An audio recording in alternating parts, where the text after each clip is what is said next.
Osiris.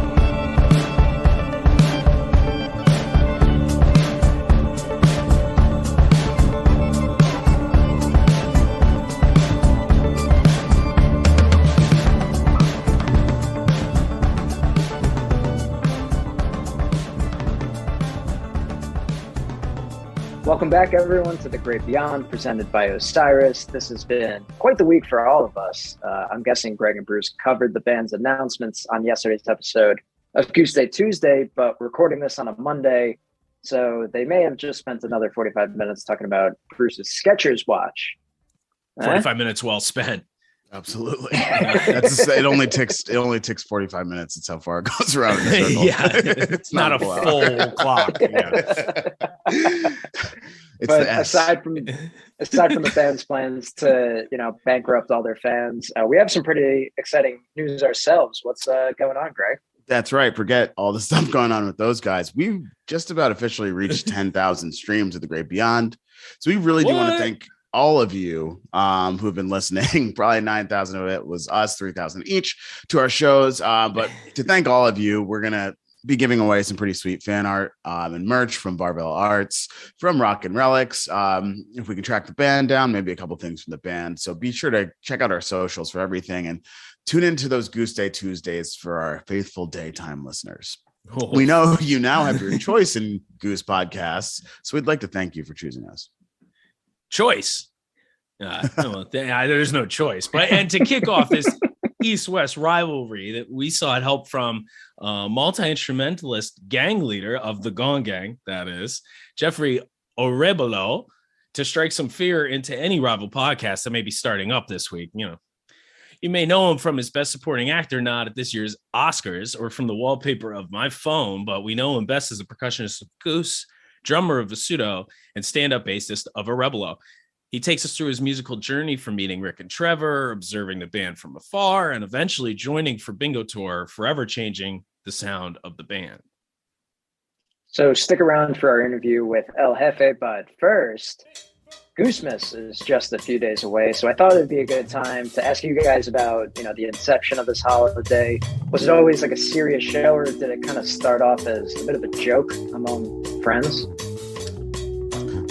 First things, let's make sure we turn down the bingo theme. gotta get our levels straight. Yeah, we're gonna work on that. Yeah. Hey, can we turn that down? I think people have heard it. They're playing it live behind us. Yeah. So it always has been a holiday theme.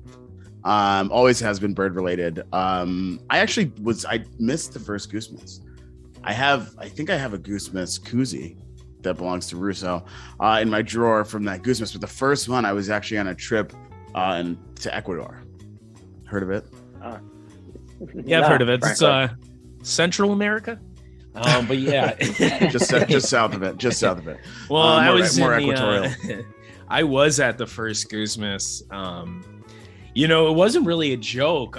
They had a Vasudo holiday show.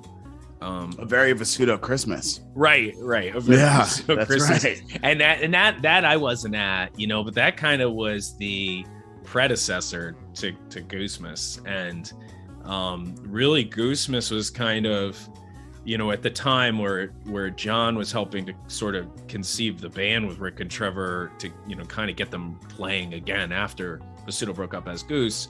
He's also at the end of that year trying to conceive of an event, to just wrap up the year, or something else to get word out about Goose. And back then we were just promoting a lot within our groups of friends and everything. So kind of came up with this idea for Goosemas, and the guys already had some sort of relationship with the folks at Factory Underground. Shout out to Kenny Cash. We interviewed him in one of our episodes earlier last year. But that's Shenanigans. Shenanigans episode. Classic episode if you haven't listened. Go back. Great. Hit that old catalog. Yeah, you'll still hear ads. Those giveaways one, are still so definitely listen. Yeah. And Sunset Lake CBD, by the way, it's in my tea. It's excellent.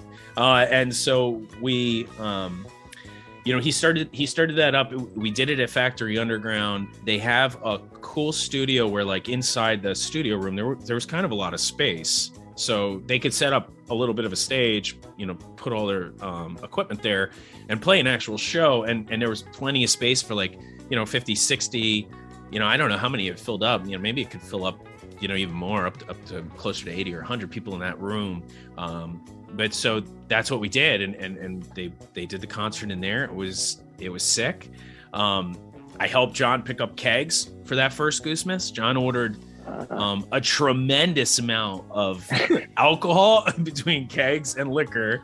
And Bonnie, his beautiful wife, Bonnie, and her friend Perry were manning the bar that night. And then John bought, like, I don't know, hundreds of pizzas, salad, tenders, all this stuff. So people were buying a ticket for all you could eat, all you could drink.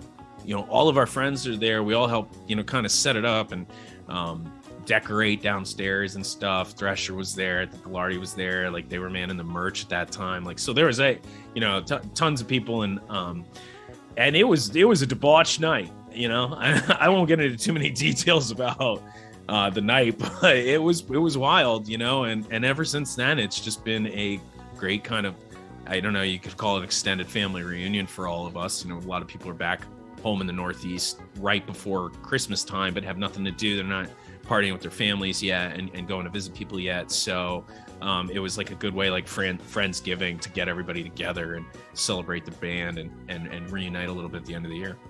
Wasn't the first Goosemas the last Goosemas with liquor?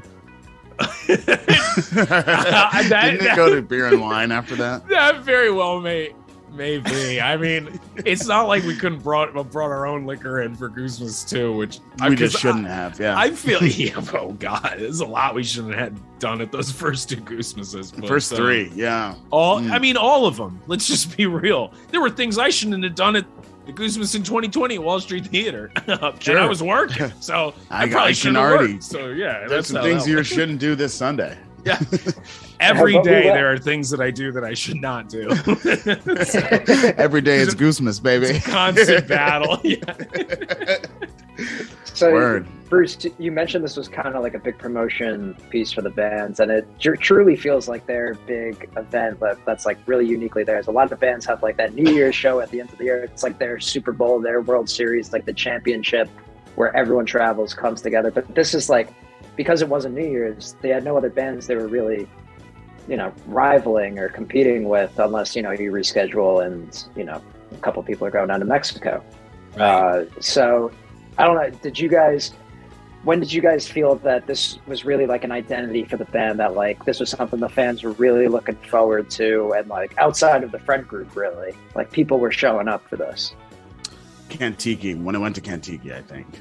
So I think it was Goosemas. Was that 2018? That was the Battle of the Bands one? Battle of the Bands was Goosemas 3.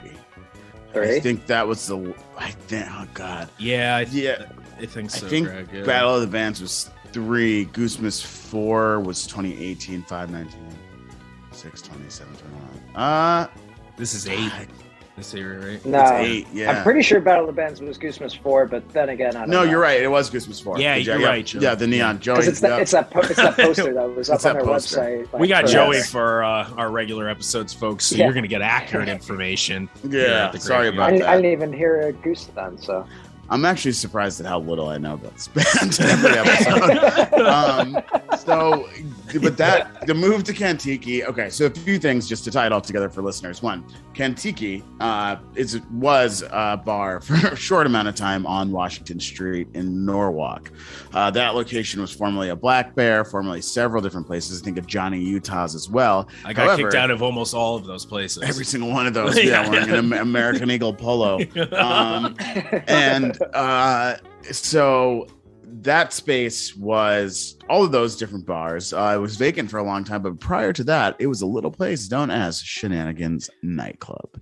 So, absolutely, in a sense, a prophecy was fulfilled when the band played the stage at Kantiki. But this is like one of those chain sports bar kind of restaurants in a cool space that was absolutely packed. The prophecy was actually fulfilled when I threw up in their bathroom my 21st birthday. That missed the toilet and everything. It was one of those. That was when the prophecy became reality. You laid the fertile ground. That's correct.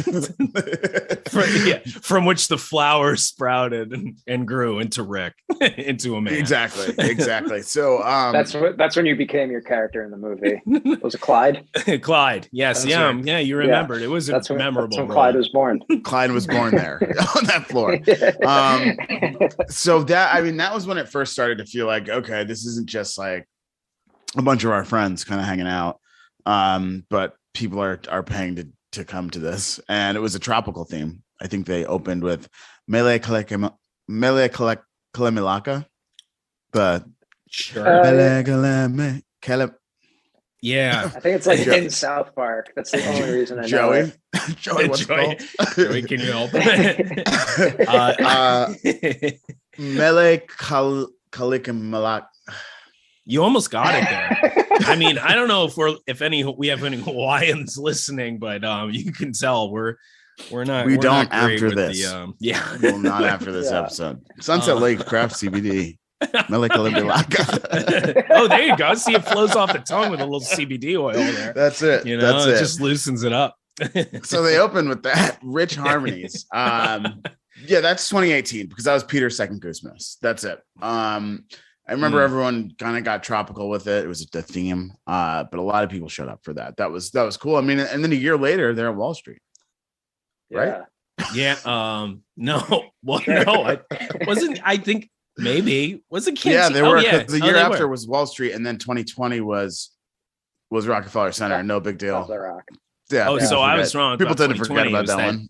2019 was the Wall Street Theater. Okay, yes, yeah, you're right. Yeah, and that was crazy too because going from that bar, which it's like two big square rooms, so fit a bunch of people. It has a decent sized stage. I think it was like 300. Really? Wow. I wouldn't have thought it could fit that many, but maybe 250. It shouldn't have. No, it should not. Some of them were in the bathroom probably. But then the 2019 Wall Street Theater show was crazy because after the show, we're talking to some of the folks that worked there and heard that it was definitely the most sold out show that they had ever had at Wall Street Theater after renovating it and becoming the Wall Street Theater in a number of years back. And they've had some big names there. One of whom was Paula Abdul. So we sold out Paula Abdul in that 2019 after playing in a bar the year before. So that was pretty cool. Did you go to that? I know you were on Abdul tour for a few years. Oh, dude! Did you hit that show? Rush. Yeah, she is one of my favorite performers. But no, I missed her at that. Somehow I didn't even know she was playing. If I knew, I would have gone down there. It's only 5 minutes to see Paula, so I wouldn't have missed that. But I have Paula or Dua Lipa. Who would you take, Paula or Dua Lipa? Oh, don't make me choose between. That's a cover act in the making.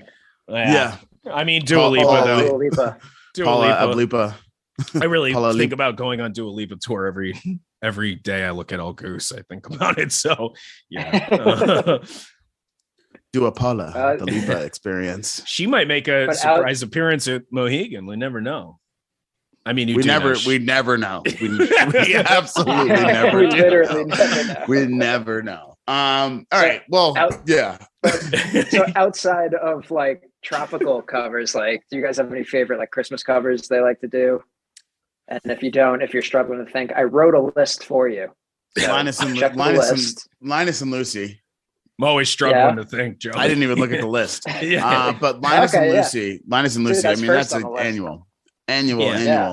Yeah. That's an important part. That's one that because I think at that first one, I think they played it each set. I don't know if they started each set with it or like weaved it into each set, but they played it each set. And then ever since then, it's kind of just been stuck. Yeah. Christmas rapping. Yeah. I mean, I like Christmas rapping. That was Peter's like kind of like coming out party in 2017. Yeah. You know, I think they it's did kind of a some- funny song too. I don't mind it either. Yeah. And then they did it at Dome Fest. Just want to say, Greg Knight's suggestion on the way down to Dome Fest. I was like, yo, really? we should do Christmas rapping, but say Dome Fest instead of Christmas. Wow. I'm sure nobody remembers that. Nobody even probably heard me, but I know that they wore Santa hats, right? I remember like that's like the picture of the Nugs cover. it was that was the theme, was like it was like a holiday theme for Dome Fest that night. Yeah. So just absurdly sweaty in those Christmas hats in the sun in West Virginia. Can't imagine. Carol of the Bells for sure. Rips. Yeah, it's a good one. It's, I mean, almost, I guess as much as Linus and Lucy is, because now we hear other people play it. I heard Dogs on a Pile play it as part of a jam for a new song too. Like, I think it's just one of those songs that's like caught on a little bit. But Carol of the Bells, everybody plays it.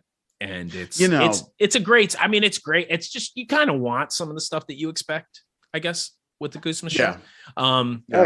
So I get it from that perspective, I'm much more of like all I want for Christmas is you kind of guy. If they could do a Mariah Carey cover, that would be nice. But we can all dream. Yeah, I just maybe they need a little bit more practice before they reach that level. But sure. See. Maybe not this Christmas, but maybe one in the future. Really any of them. I just need them to do it. Maybe Rick and Peter can somehow try to tackle it together, because neither of them have the depth of voice of Mariah. But we won't go there.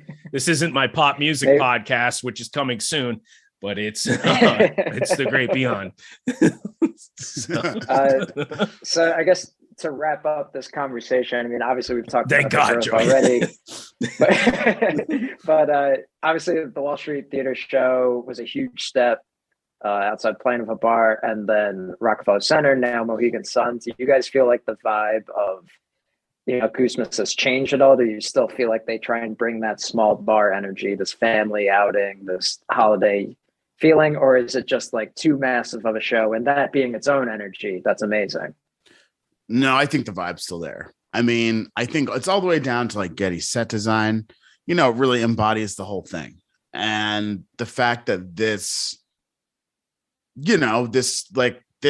party turned into what it is, and to have like a career defining show, to have Goosemas in February, but in an arena, like for this one thing, in addition to everything else that's grown with the band, but this really one thing to grow, the flagship event, to be at this massive arena in the home state, like it's an inviting thing. People are traveling for it, but people always did, right? People traveled home and saw it, and so I think the spirit is certainly still there.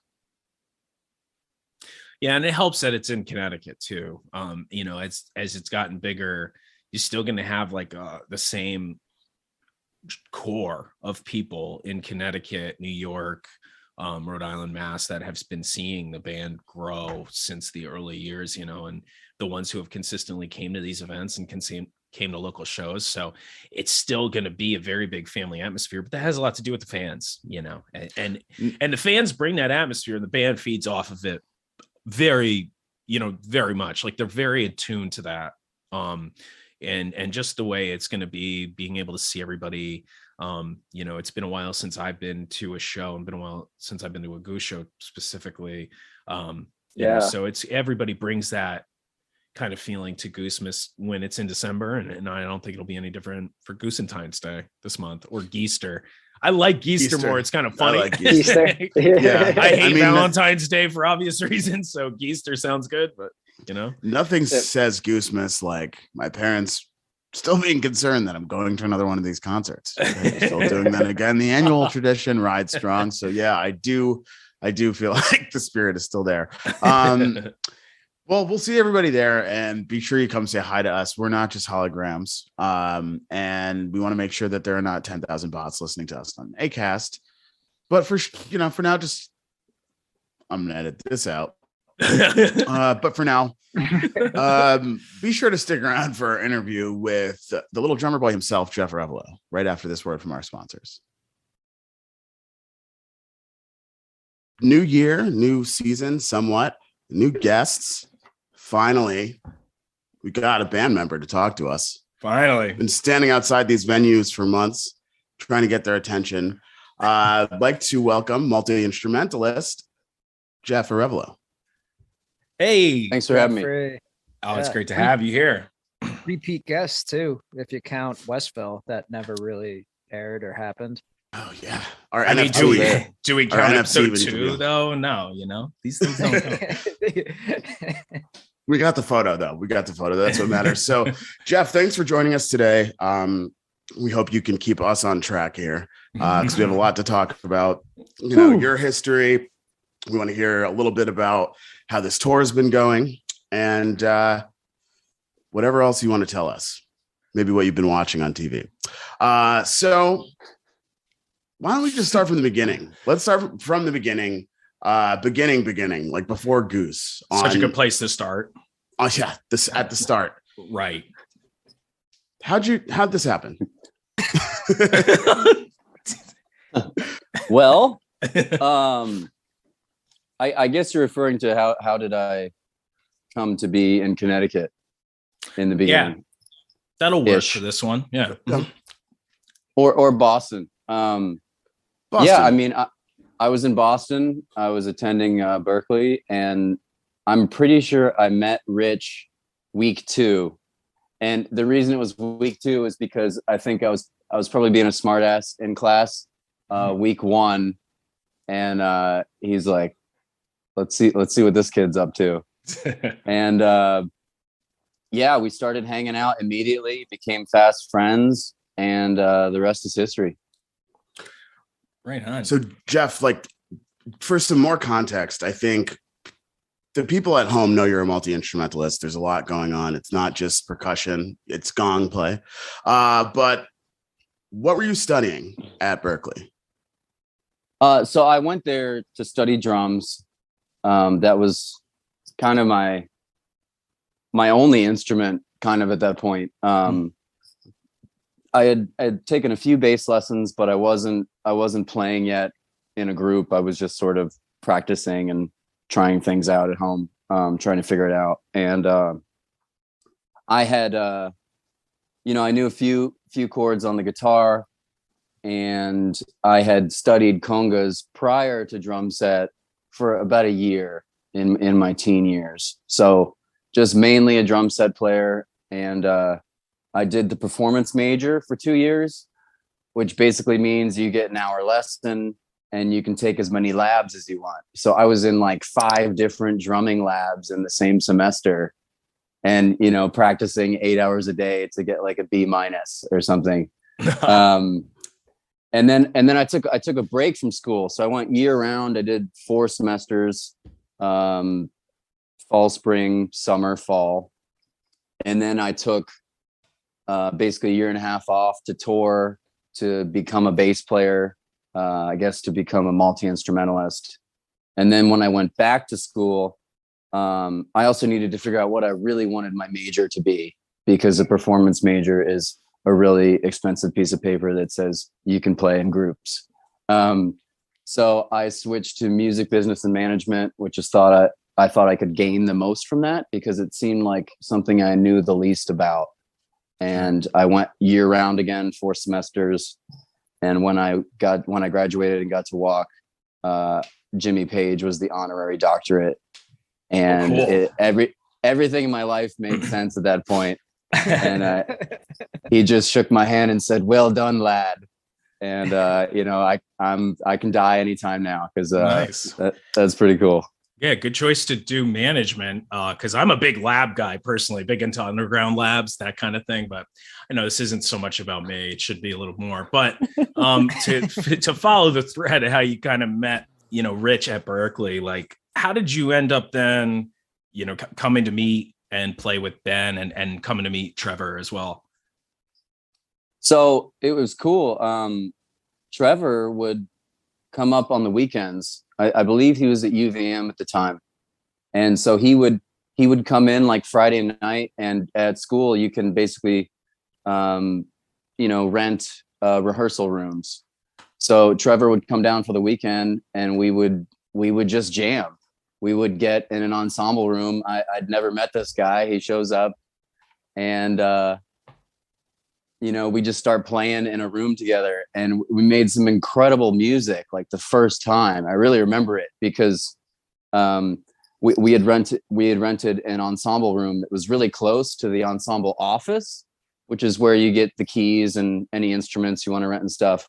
And I remember we came out, and people were like, "Whoa, what was that?" Whoa, they're dude. like, "What are you guys doing in there?" and I think that was the first time we played together. People are like, "Whoa."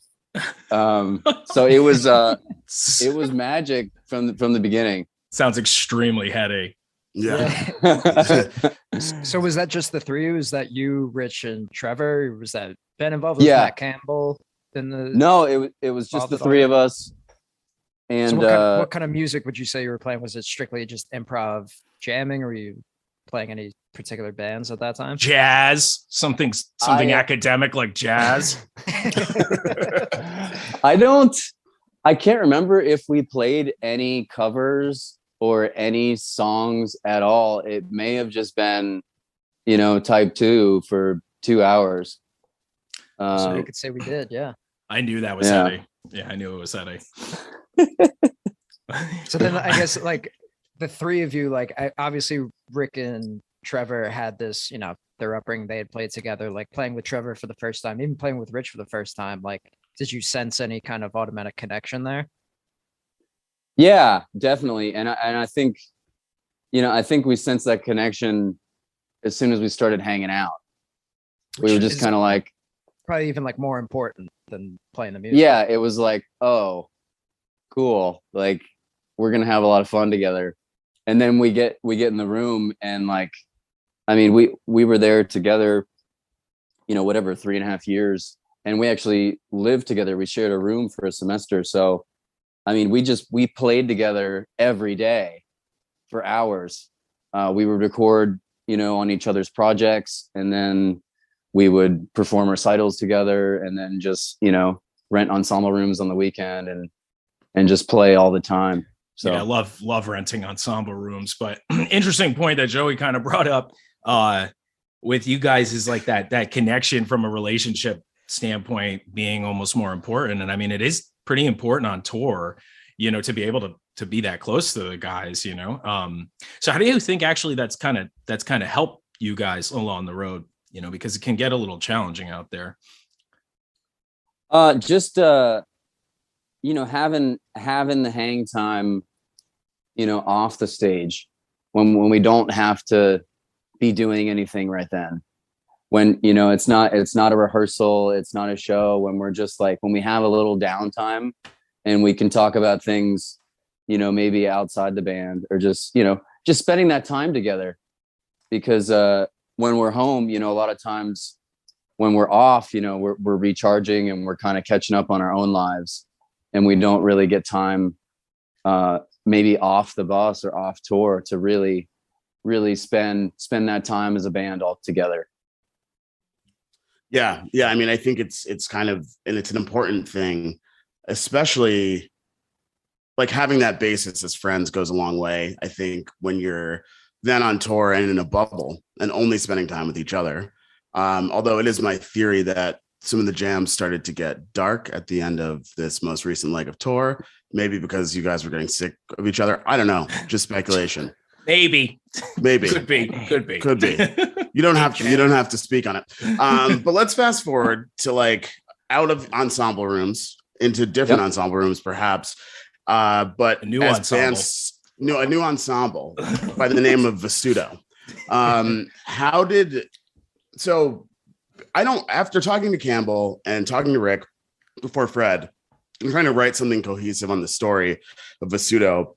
I'm pretty convinced that nobody really knows what happened in terms of how it all came together.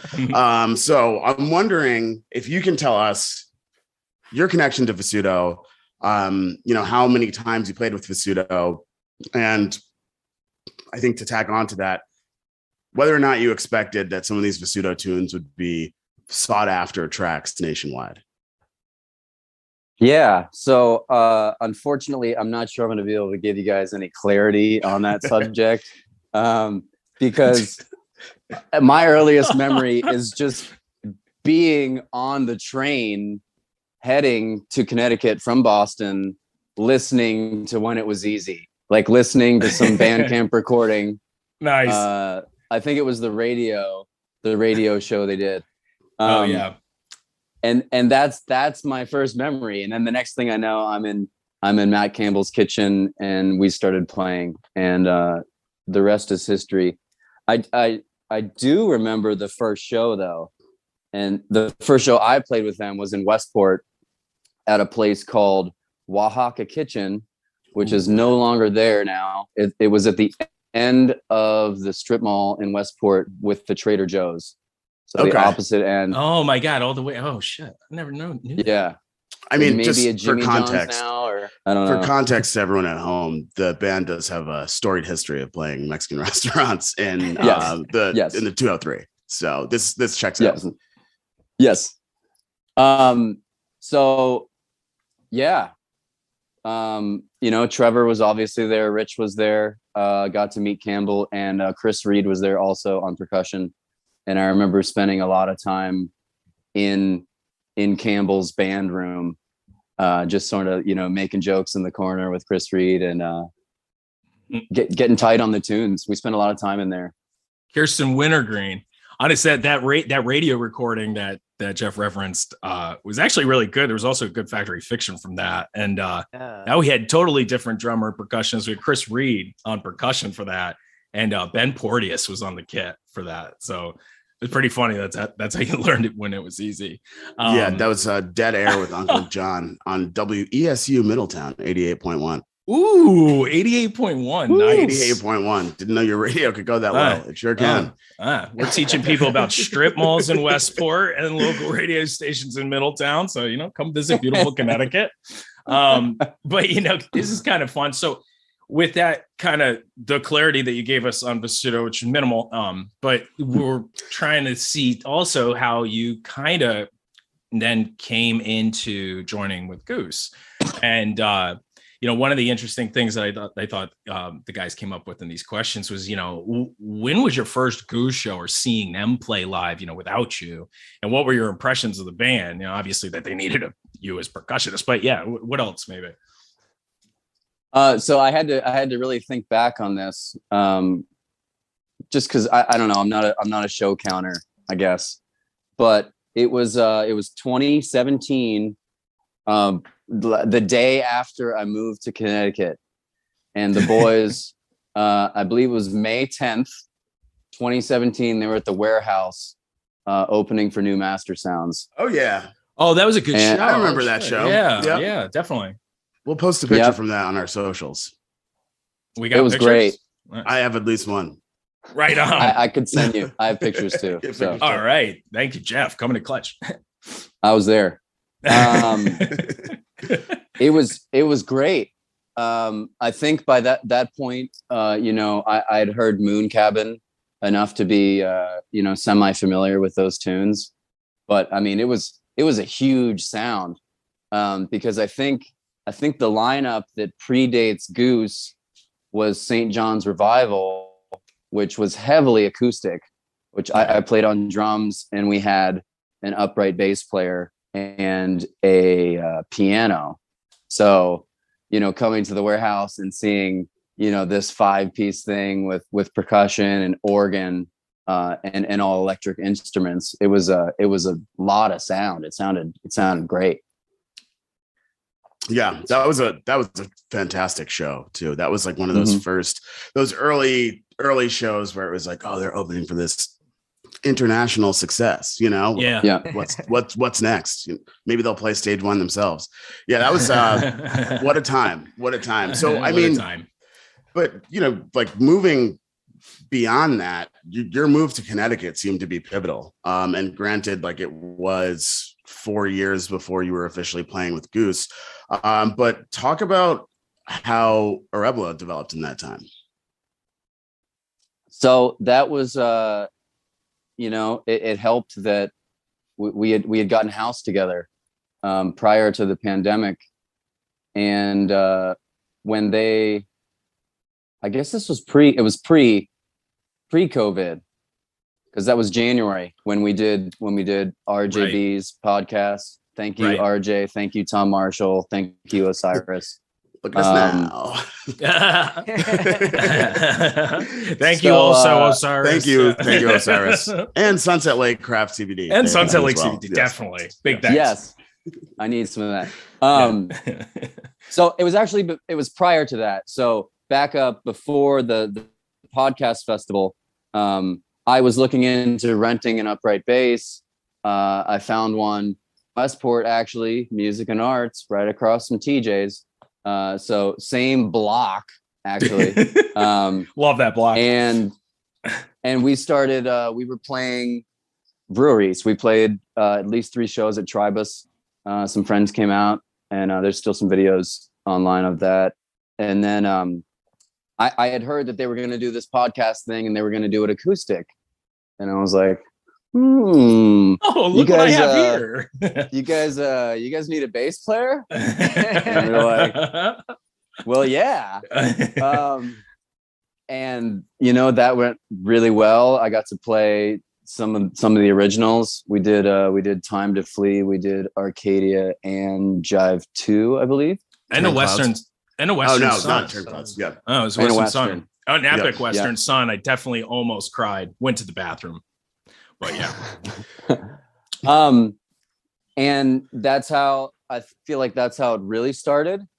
On a real, a real stage with a paying audience and all that. And then when they came home from the road, we did the acoustic sessions in the Solarium, and that's how it started. Yeah, and those were an absolute hit. And I still listen to a lot of those on the disc golf course. So thank you guys for that. Giving us some walking music. It was really like a lifesaver during the pandemic too, to have like constant live, like you were looking forward to it. I think was it once a week or close to once a week? Those were coming out fairly, maybe every other week. Yeah, something like that. Yeah, so it was something to look forward to, that like knowing that you guys were going through the same thing, especially. So I guess like, what was the creative process in that time? Were you guys focused on coming back to live shows, or was it like, let's just survive right now, do what we can? Like, was there any talks of you joining Goose even at that point? I think pre bingo, the only focus was finishing the album. And like, right. Obviously the pandemic and COVID and quarantine was very hard on a lot of people. But like a lot of good, we were blessed. We got a lot of good from it. And, one of those things was finishing the album. The other was, forming what is known as Arevalo now.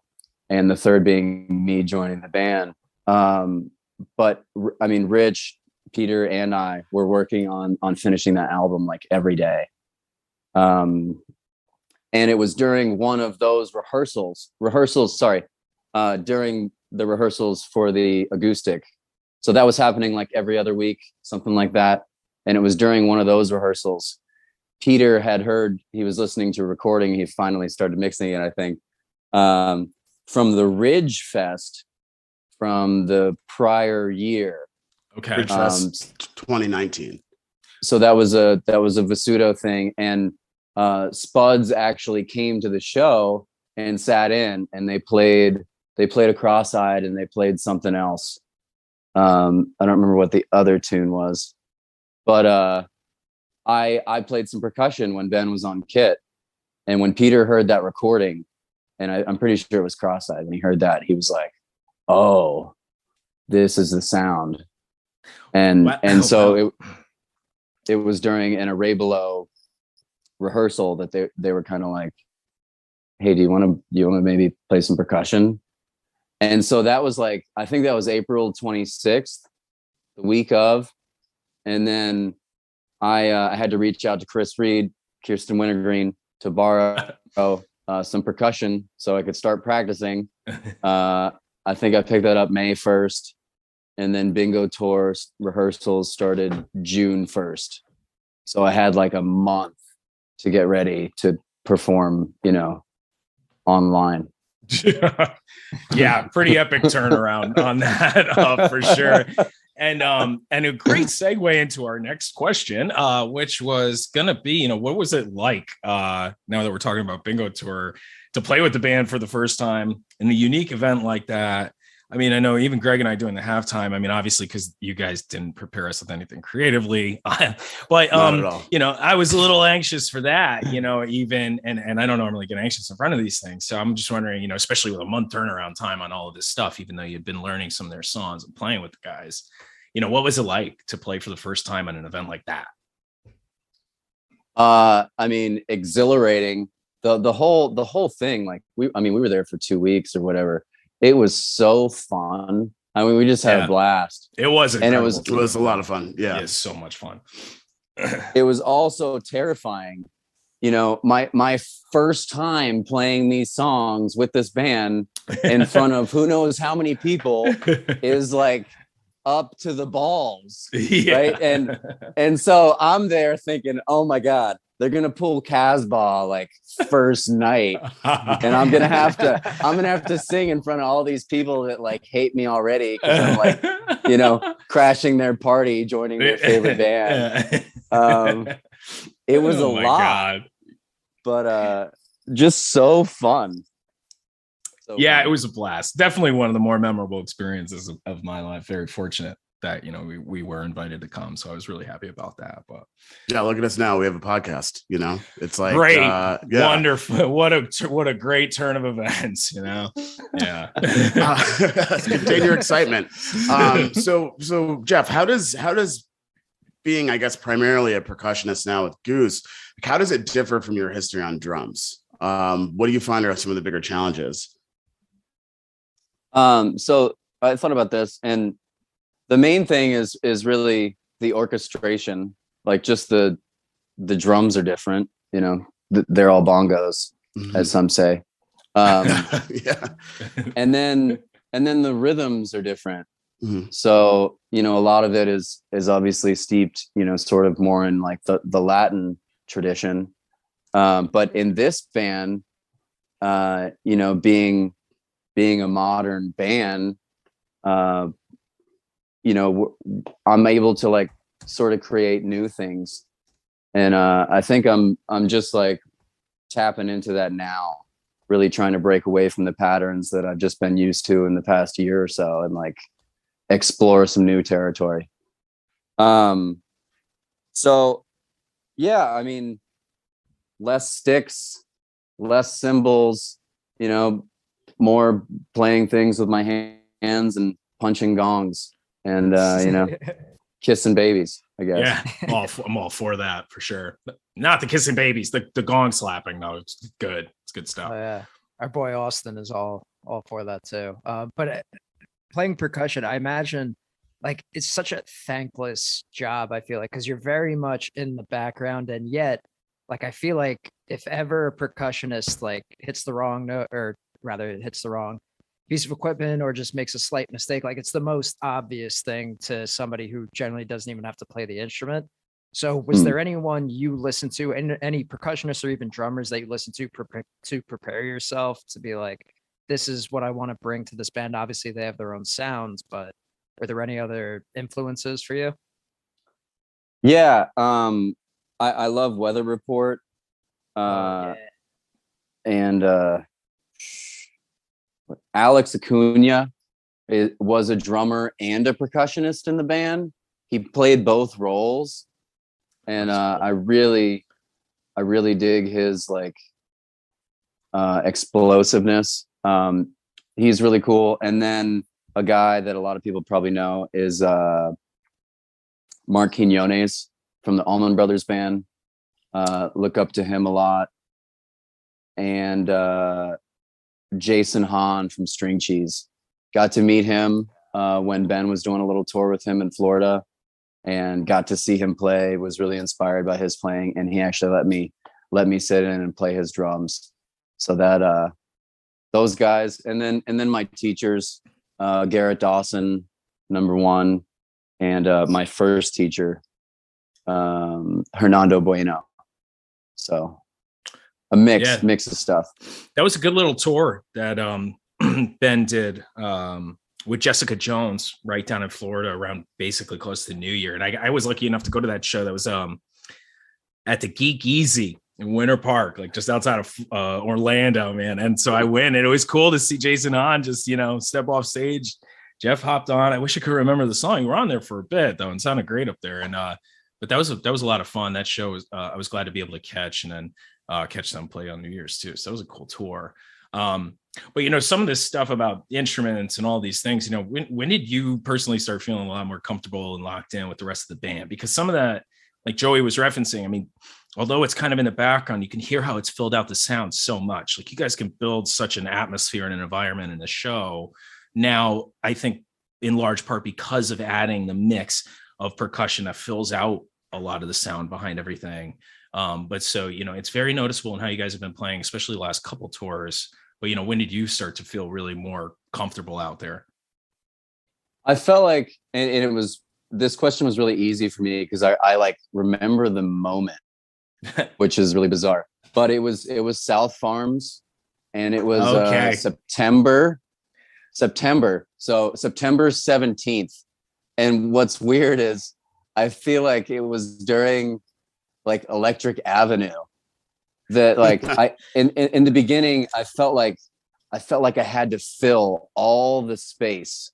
Right. I just felt like, oh man, I got to pick up this tambourine so quick and do all this stuff.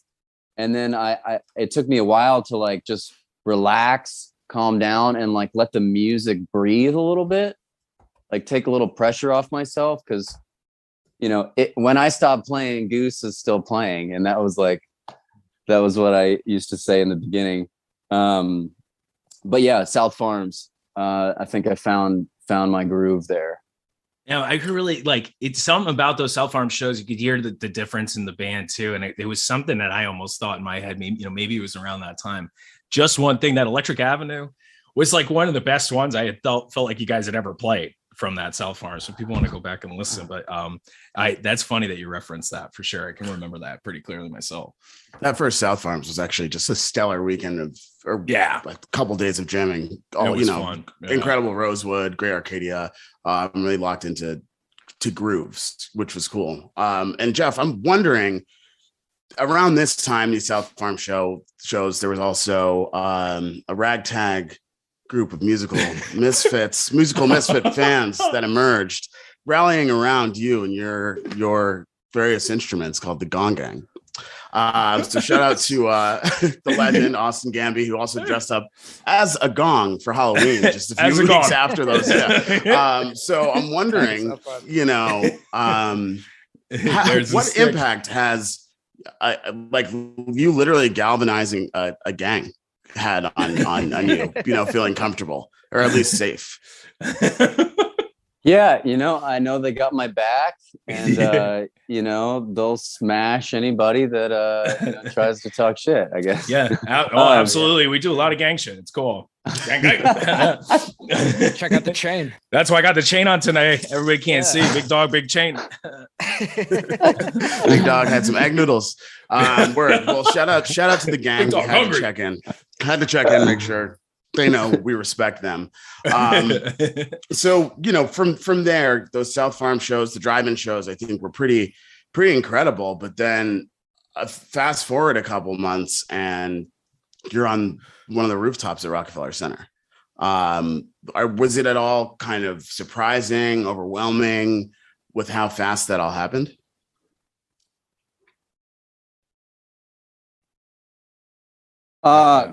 Pretty much. I mean, I just had this thought that, I said, you guys got me? Yep. I was saying, I found my groove, whatever, on 9/17. That was like 5 days after my first show, like live show. Yeah. First show was, and that was 9/11. I'm pretty sure. So that happened really fast. And then, 3 years later, we're on this rooftop. Honestly, it didn't feel too dissimilar because there weren't a lot of people there. It felt somewhere between a stream and a drive-in. because there wasn't a real audience. So it was incredible. I mean, we had a great dinner with Gus there down at one of the restaurants. We got to take all those pictures in front of the tree. And man, I remember that loadout. It took us until about 4 a.m. maybe to get all those my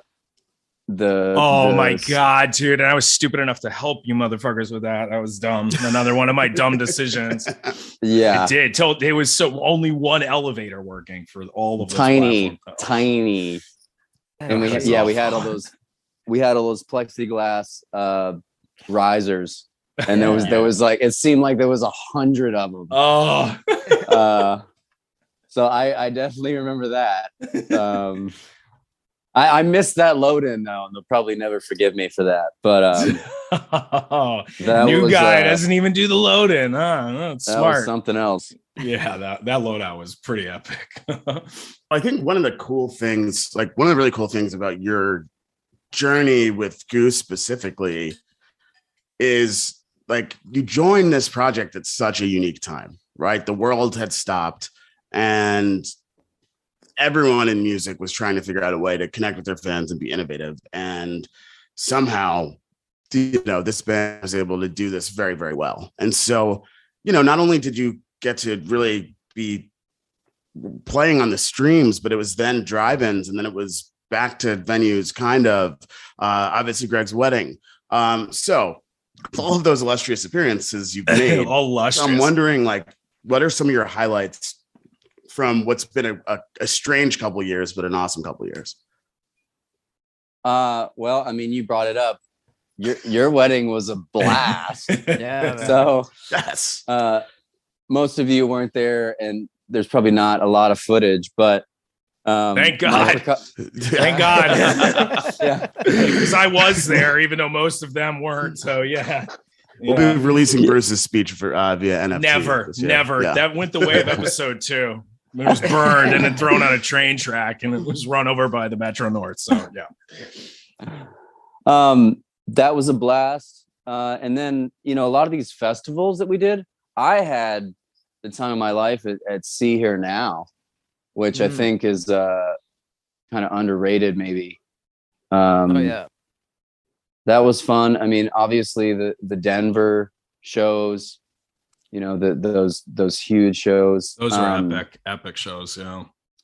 The highlight of this last run for me was the Sylvie, was Madison. We went out to the West Coast and we played a lot of, 1,000, 750, 850 cap rooms. And when we got back, to the Midwest, the Madison was the first, massive venue. I don't know. It was like over 2,000 cap. And it felt like we were home again. And I think we play better in a room that size. And I don't know what it is. I don't know if it's the facility or the height of the ceiling or spreading out on a 60-foot stage or just the energy, but it's something that isn't taken lightly when you're on, when you're performing in a venue that size. Sure. I'd say massive stage and tiny Mexican restaurant are neck and neck, but it's a very similar vibe. Close, yeah. Yeah, but let alone a massive arena you guys are about to play in like 2 weeks or a week rather. It's coming up. Any like expectations for like this size of a venue? Like how long have you been like dreaming that, all right, gonna sell out somewhere like Mohegan? I don't think that ever registered as a dream. But at one of the last shows, I remember looking out and I was like, all right, so there's like 1,900 people here. All right, let's triple that and add a few hundred more, and like let's try to imagine that right now as I'm playing, because that's our next show. And it's pretty wild. It's pretty wild. It's going to be inside because at Sculpture Park, I think it was hard. It was easy to not see a lot of people because it was kind of lopsided. But here indoors, like being able to see like either the width or the depth of that many people is it's gonna be extreme, I guess. Yeah, it's gonna be cool. I'm personally looking forward to it because I know a lot of people question, how the sound changes from a small Mexican restaurant to a 2,000 person theater to a 10,000 person arena. But you guys, played at in Mission, because you referenced Denver, and those were two incredible shows, really incredible shows. And the way you sounded in there, to me, was stunningly good. And it is new. It was built for acoustics, but it's built based on some arena style architecture as well. So I think you guys, they think there's going to be a really cool reaction to this. And I think you guys will be able to take advantage of Mohegan Arena too, because it's supposed to have great sound and great sight lines in there as well. But so given that, and because you guys always pull out all the stops for Goosemas, is there anything that you can tell our listeners that is not protected by an NDA about what to expect from this very special weekend? Well, first off, I think there's 3 sets, right? Okay, well, everybody knows that. We need some listeners for this podcast. I need more breaking news, 3 sets. I definitely need CBD here. Jeff, help us out. There's gambling. Oh my goodness.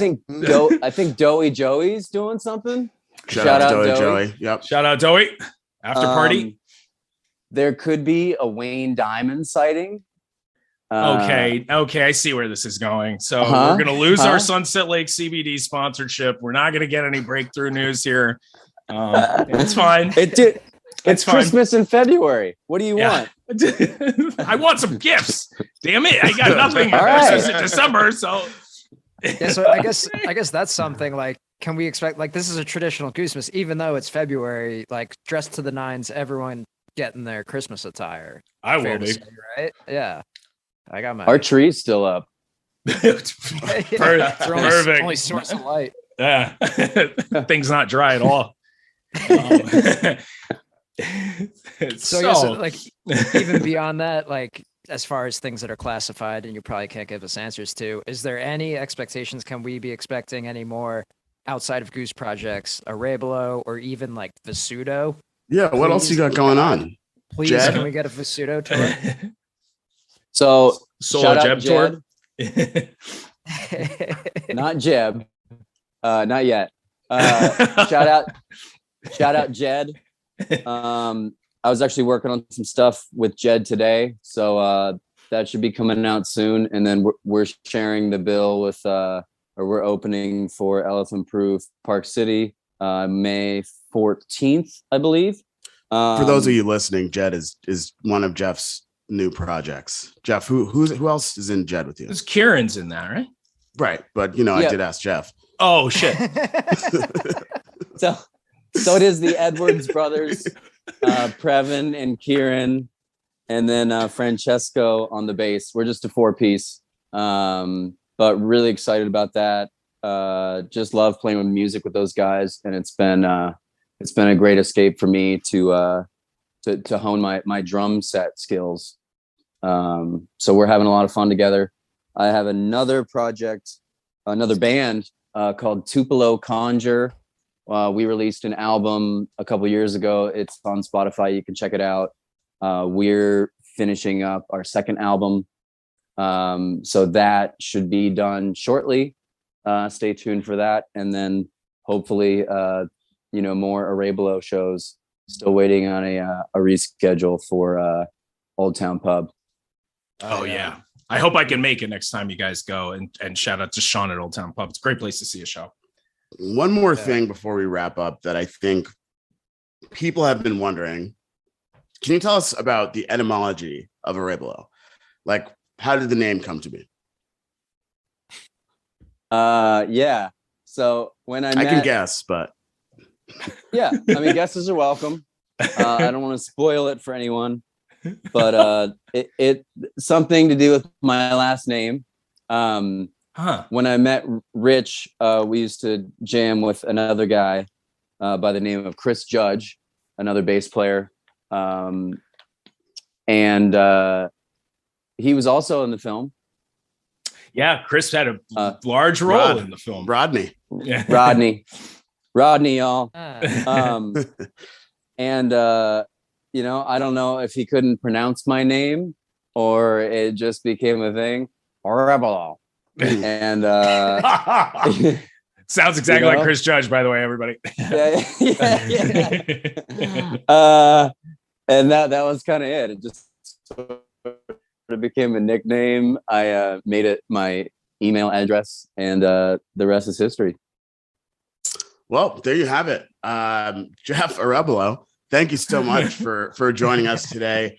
We're, just so stoked to catch you at Goosemas next week, but also that you're on board with this whole thing that continues to happen. We can't wait to see what you guys do next. And we hope you'll come back and visit us again. Shout out Bad Larry Productions. Thank you, Bad guys. Larry Productions. Larry Shout out. Productions. Yeah, thanks for coming on, Jeff. We appreciate it. Great interview, man. Bam. Yeah, thanks so Perfect. much, That was man. great. We want to thank Jeff for joining us. We certainly learned a lot from that discussion, so we hope you all did as well. And be sure to be on the lookout for some of our merch drops across Facebook, Twitter, and Instagram. Can't thank you all enough for sticking with us this long, so we hope this pays you back in some small way. Great Beyond is presented by Osiris Media and engineered by Greg Knight in his apartment in Brooklyn. On behalf of my co-hosts, I'd once again like to thank the Gong Gang captain, Jeffrey Arevalo, for joining us today, our manager, Kathleen Knight, and most of all, you, the listeners, for tuning in. Be sure to catch a ride with us next time down the pathway to the Great Beyond. Gong Gang, Squale. Squale.